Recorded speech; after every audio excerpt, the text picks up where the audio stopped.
ក៏ឲ្យទ្រង់ញោភ័យគ្មានអ្វីកុំដោដួងចិត្តបងទេគ្រាមុន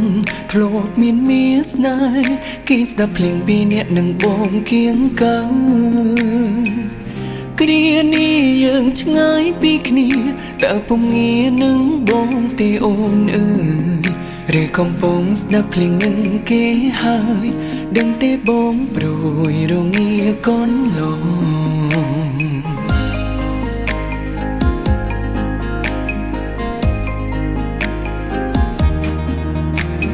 សូមអូនវិលមកវិញឆាំមកគេងស្ដាប់ទឹកភ្លៀងជាមួយនឹងថ្លៃមកអោយបងគេងកាយដៃស្រោពីស័យអាណិតចិត្តបងផងសារភាពប្រាប់បើដោយស្មោះថាបើសិនជាតិនេះគ្មានអូនដួងចិត្តពិតមានតែភាពសៅមកព្រោះតែនឹងអូនមិនអាចភ្លេងបាន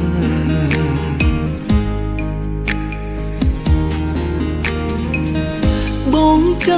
ចាំតែស្រីរកទីវីរាត្រីណាក៏យ៉ាងសង្ឃឹមថានឹងបានចិត្តនឹងប្រានអូនត្រឡប់មកវិញសង្ឃឹមថាដូចដើមនៅតែស្នេហ៍ស្មោះមិនអោយបងតមកនឹងអូនអើយនេះហើយចិនបើដែលបងនៅតែតស៊ូចាំស្រីថ្លៃ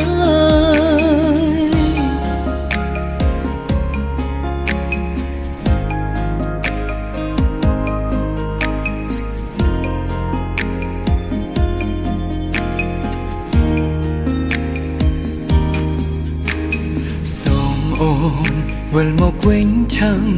មកគេងស្ដាប់ទឹកភ្លៀងជាមួយនឹងថ្លៃមកអោយបងគេងកាយដៃស្រោពីស័យអាណិតចិត្តបងផងសារភាពប្រាប់បើដោយស្មោះថាបើសិនជាតិនេះគ្មានអូនដួងចិត្តពិតមានតែភាពសៅមកព្រោះតែនឹងអូនមិនអាចភ្លេងបាន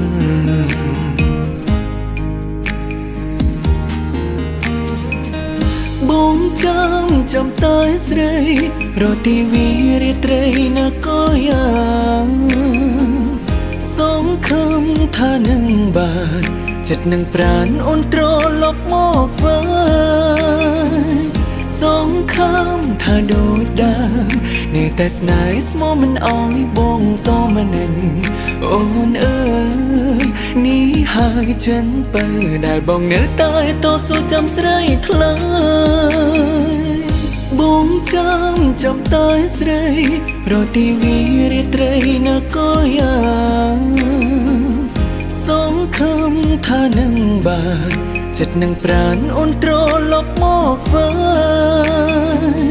សង្ឃឹមថាដូចដើមនៅតែស្នេហ៍ស្មោះមិនអោយបងតមកនឹងអូនអើយនេះហើយចិនបើដែលបងនៅតែតស៊ូដែលបងនៅតែតស៊ូចាំស្រីថ្លៃ